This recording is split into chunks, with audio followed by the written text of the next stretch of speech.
तो फिल्म शुरू होती है आधी रात को। सब सो रहे हैं, लेकिन सेसिलिया जाग रही हैं। बिस्तर के दूसरी तरफ उसका पति एड्रियन है। वो एक मशहूर और अमीर ऑप्टिकल इंजीनियर है। सेसिलिया की जिंदगी तो परफेक्ट लगती थी, लेकिन अंदर से वो जन्नत नहीं बल्कि नरक में जी रही थी।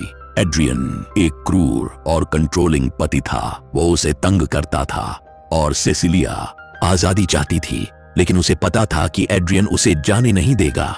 इसलिए उसने भागने का फैसला किया। उसके पास एक प्लान था। भागने से पहले उसने एड्रियन को नशा देने वाली दवा दी ताकि वो सो जाए।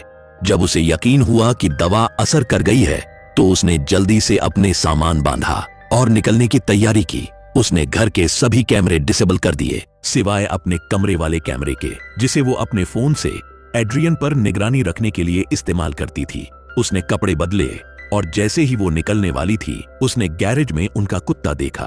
वो मासूम जानवर को उस निर्दयी आदमी के साथ छोड़ नहीं सकती थी, इसलिए उसने कुत्ते को आजाद करने का फैसला किया। लेकिन जब उसने उसकी कॉलर उतारी तो कार की अलार्म बज उठी। डर के मारे वो घबराकर जंगल में दौड़ी गई। इस बीच एड्रियन जाग गया। वो पकड़ में आने वाली थी, लेकिन उसकी दोस्त एमिली मदद को आई। जब वो कार में बैठी तो उसने जंगल में सेडेटिव की बोतल गिरा दी। तभी एड्रियन उसे रोकने के लिए पहुंच गया, लेकिन एमिली ने तेजी से कार चलाकर एड्रियन से बच निकल गई। सेसिलिया आखिरकार आजाद हो गई थी, लेकिन उसे नहीं पता था कि उसकी आजादी उसकी सबसे बड़ी चुनौती बनने वाली थी। 2 हफ्ते बाद सेसिलिया एमिली के दोस्त जेम्स और उसकी बेटी सिडनी के साथ रह रही थी, लेकिन 2 हफ्ते गुजर जाने के बाद भी उसे डर था कि एड्रियन उसे ढूंढ निकालेगा। इसी वजह से वह घर से बाहर निकलने से डरती थी। उसे एक अजीब सा एहसास हो रहा था कि कोई लगातार उसे देख रहा है। इससे वह और भी ज्यादा डरी हुई थी। फिर एक दिन एमिली कुछ विश्वास करना मुश्किल खबर लेकर घर आई। एमिली ने बताया कि एड्रियन की मौत हो गई है। सेसिलिया बोल नहीं पाई। वह इतनी हैरान थी कि समझ नहीं पा रही थी कैसे प्रतिक्रिया दे। वह तुरंत बाथरूम चली गई। उसे समझ नहीं आ रहा था कि ऐसा कंट्रोल करने वाला आदमी, जो अपनी बीवी और काम दोनों को कंट्रोल करता था, ऐसा कमजोर कदम कैसे उठा सकता है। एड्रियन हमेशा ये तय करता था कि वो क्या खाए, क्या बोले और क्या पहने और कहां जाए। एड्रियन को जानते हुए उसे ऐसा करते हुए देखना मुश्किल था।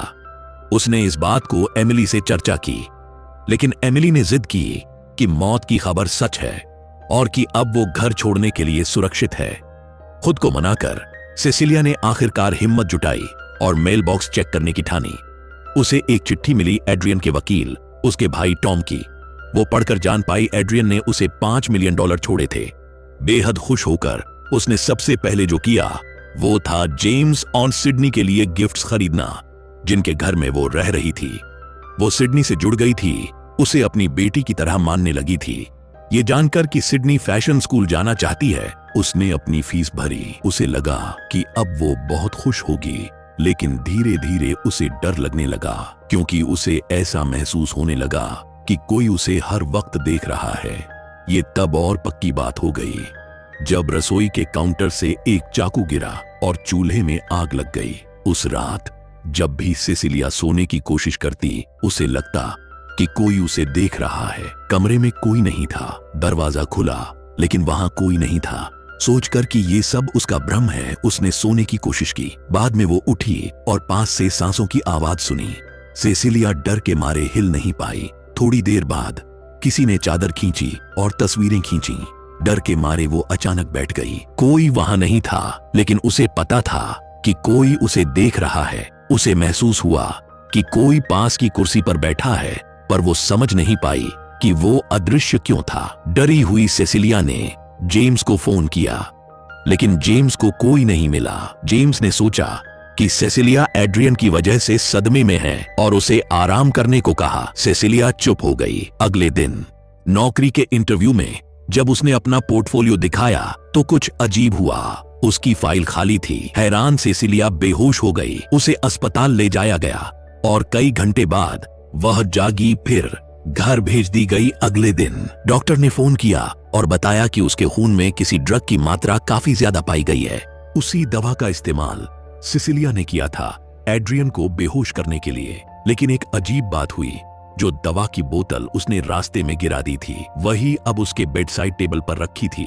ये देखकर वो डर जाती है। उसे लगने लगता है कि कोई उसे हर वक्त देख रहा है और धीरे धीरे उसका शक यकीन में बदल जाता है कि ये सब एड्रियन ही कर रहा है। सच जानने के लिए वह टॉम और जेम्स से मिलती है। वह उन्हें बताती है कि एड्रियन जिंदा है। वह समझाती है कि एड्रियन एक ऑप्टिकल इंजीनियर था, इसलिए उसने ऐसी टेक्नोलॉजी बनाई होगी जिससे वह खुद को अदृश्य कर सकता है और अब वही अदृश्य होकर उसे परेशान कर रहा है। टॉम उसकी बात पर यकीन नहीं करता और कहता है, सिसिलिया, मैं तुम्हारे जज्बात समझता हूँ। उसने मेरे साथ भी बहुत बुरा किया है, लेकिन सच ये है कि कोई इंसान मरकर वापस जिंदा नहीं हो सकता। एड्रियन मर चुका है। टॉम उसकी बात पर यकीन नहीं करता। उसे समझाने के लिए वो एड्रियन की डेथ की तस्वीरें दिखाता है। ये देखकर सिसिलिया हैरान रह जाती है। टॉम कहता है, मुझे तुम पर दया आती है। उसने तुम्हें इतना सताया है कि तुम अब भी उसके डर से बाहर नहीं निकल पाई हो। परेशान होकर सिसिलिया अपनी बहन एमिली के पास जाती है। उसे पूरा भरोसा होता है कि एमिली उसका साथ देगी, लेकिन वहां सब उल्टा हो जाता है। एमिली गुस्से में बताती है कि उसे सिसिलिया की तरफ से एक भयानक और धमकी भरा ईमेल मिला है जिसमें उसे जान से मारने की बात लिखी है। सिसिलिया ये सुनकर चौंक जाती है। वो तुरंत कहती है, मैंने वो ईमेल नहीं भेजा। वो समझाने की कोशिश करती है कि कोई अदृश्य आदमी उसे परेशान कर रहा है और उसी ने ये ईमेल भेजा है, लेकिन एमिली उसकी बात पर बिल्कुल विश्वास नहीं करती और यहीं से सिसिलिया पूरी तरह अकेली पड़ने लगती है। सिसिलिया घर पर अपना ईमेल चेक कर रही होती है, तभी उसे वही मेल दिखती है जो एमिली को भेजी गई थी। उस मेल में इतनी भयानक बातें लिखी होती हैं कि सिसिलिया टूट जाती है। वो रोते रोते जमीन पर गिर पड़ती है। उसे समझ आ जाता है कि उसकी वजह से उसने अपनी बहन को खो दिया।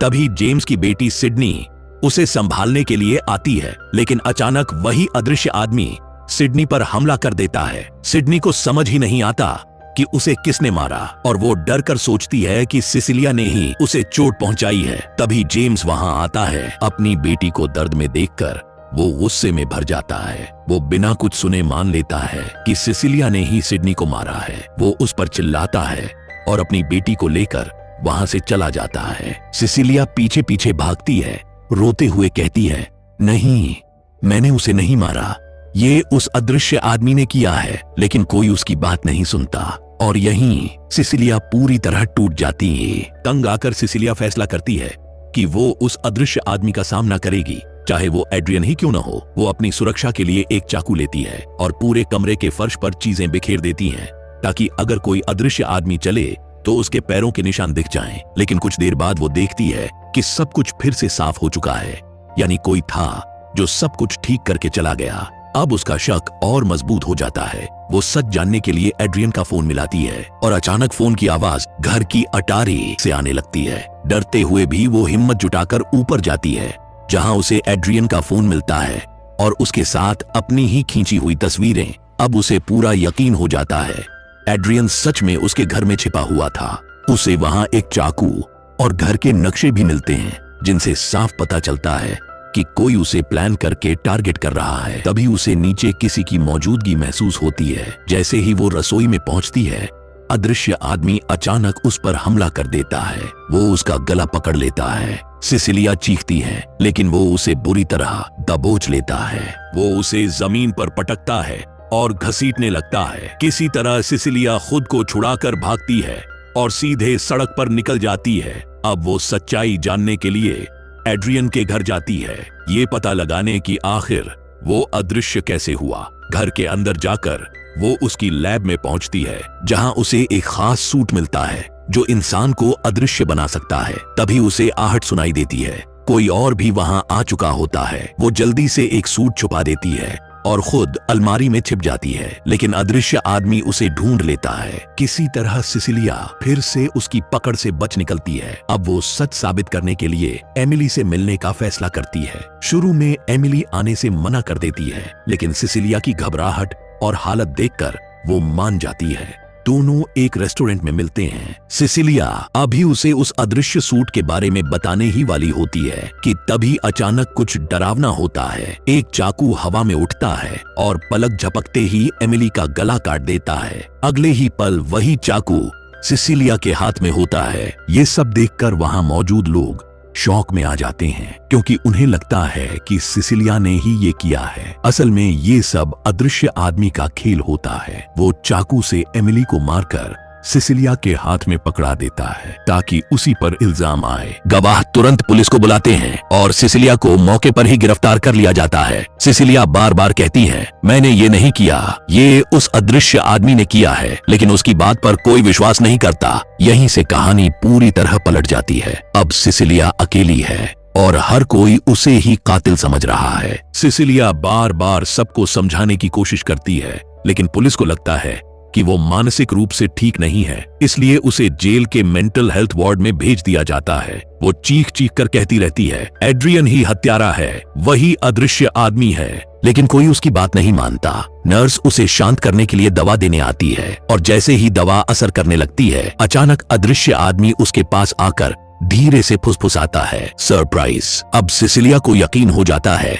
कि वो सच में वही है और सब कुछ देख रहा है। कुछ समय बाद जेम्स, जो एक पुलिस अफसर है और जिसने पहले उसे अपने घर में जगह दी थी, उससे मिलने आता है। वो और उसका साथी उससे पूछताछ करते हैं। होश में आने के बाद सिसिलिया जेम्स से कहती है कि उसके पास सबूत है कि एड्रियन जिंदा है और वही ये सब कर रहा है, लेकिन वो खुलकर सब कुछ नहीं बताती क्योंकि उसे डर होता है कि अदृश्य आदमी हर वक्त उसे देख रहा है। तभी एक और बड़ा झटका मिलता है। डॉक्टर्स बताते हैं कि उसकी मेडिकल रिपोर्ट के मुताबिक वो प्रेग्नेंट है। ये सुनकर सिसिलिया पूरी तरह टूट जाती है क्योंकि उसे समझ आता है कि ये भी एड्रियन की ही चाल हो सकती है, उसे और ज्यादा कंट्रोल करने के लिए। इसी बीच टॉम उससे मिलने आता है और ठंडे लहजे में कहता है कि अब उसे एड्रियन की कोई विरासत नहीं मिलेगी। तभी टॉम कहता है, ये सब बदल सकता है। अगर तुम इस बच्चे को जन्म दे दो और वापस एड्रियन के पास चली जाओ तो तुम्हें सब कुछ वापस मिल सकता है। सिसिलिया ये सुनकर समझ जाती है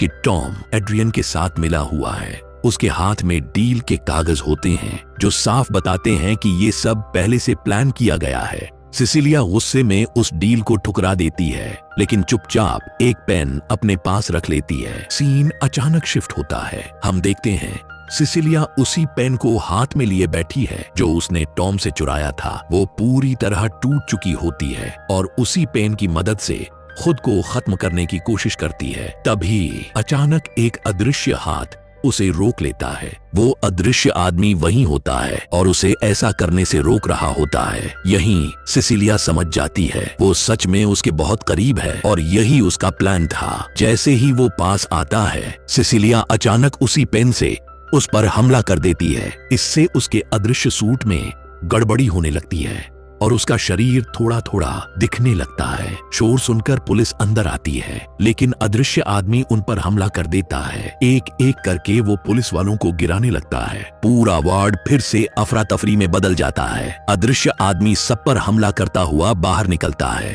और कोई भी उसे रोक नहीं पाता। इसी बीच सिसिलिया एक बंदूक उठा लेती है और उसका पीछा करने लगती है। अब उसका सूट खराब हो चुका होता है, इसलिए सिसिलिया उसे हल्का हल्का देख पा रही होती है। वो उस पर गोली चलाती है, लेकिन वो बचकर निकल जाता है। सिसिलिया उसका पीछा करते हुए गैरेज तक पहुंच जाती है। वो उसे खत्म करने का फैसला कर चुकी होती है। तभी अदृश्य आदमी पीछे से उसे पकड़ लेता है और धमकी देता है कि अगर उसने कुछ किया तो वो जेम्स और सिडनी को मार देगा, बिल्कुल वैसे ही जैसे एमिली के साथ हुआ था। सिसिलिया घबरा जाती है। वो गोली चलाने की कोशिश करती है, लेकिन वो मौका देखकर भाग निकलता है। वो एक कार लेकर सीधे जेम्स के घर की तरफ निकल जाता है। इधर सिसिलिया भी एक कार लेकर उसका पीछा करती है और रास्ते में जेम्स को फोन करके चेतावनी देती है कि सिडनी खतरे में है। उधर जेम्स के घर में अदृश्य आदमी पहुंच चुका होता है। सिडनी को कुछ अजीब महसूस होता है और जैसे उसके पिता ने उसे सिखाया था, वो तुरंत पेपर स्प्रे छिड़क देती है। कुछ सेकंड के लिए अदृश्य आदमी दिखने लगता है। तभी जेम्स भी वहां पहुंच जाता है, लेकिन अदृश्य आदमी उस पर हमला कर देता है और उसे बुरी तरह पीट देता है। सिसिलिया हाथ में आग बुझाने वाला यंत्र लेकर दौड़ती हुई आती है। वो अदृश्य आदमी पर स्प्रे करती है और जैसे ही सफेद धुआं उस पर पड़ता है, वो साफ दिखाई देने लगता है। बिना समय गंवाए सिसिलिया उस पर गोली चला देती है। वो जमीन पर गिर जाता है। सिसिलिया धीरे धीरे उसके पास जाती है और खुद उसके चेहरे से मास्क हटाती है। मास्क हटते ही वो हैरान रह जाती है। वो एड्रियन नहीं, टॉम होता है। अब मामला पूरी तरह पलट जाता है। चूंकि पहले सिसिलिया एड्रियन पर शक कर रही थी, इसलिए पुलिस उसके घर जाती है। वहां तहखाने में उन्हें एड्रियन बंधा हुआ मिलता है। एड्रियन एक कहानी बनाता है कि उसका भाई टॉम ही उसे कैद करके रखा था और वही ये सब कर रहा था। लेकिन सिसिलिया उसकी बात पर बिल्कुल भरोसा नहीं करती, क्योंकि वो जानती है कि एड्रियन हर चीज को कंट्रोल करने वाला इंसान है। उसे यकीन हो जाता है कि टॉम और एड्रियन दोनों मिलकर ये खेल खेल रहे थे। अब सिसिलिया का सिर्फ एक ही मकसद होता है,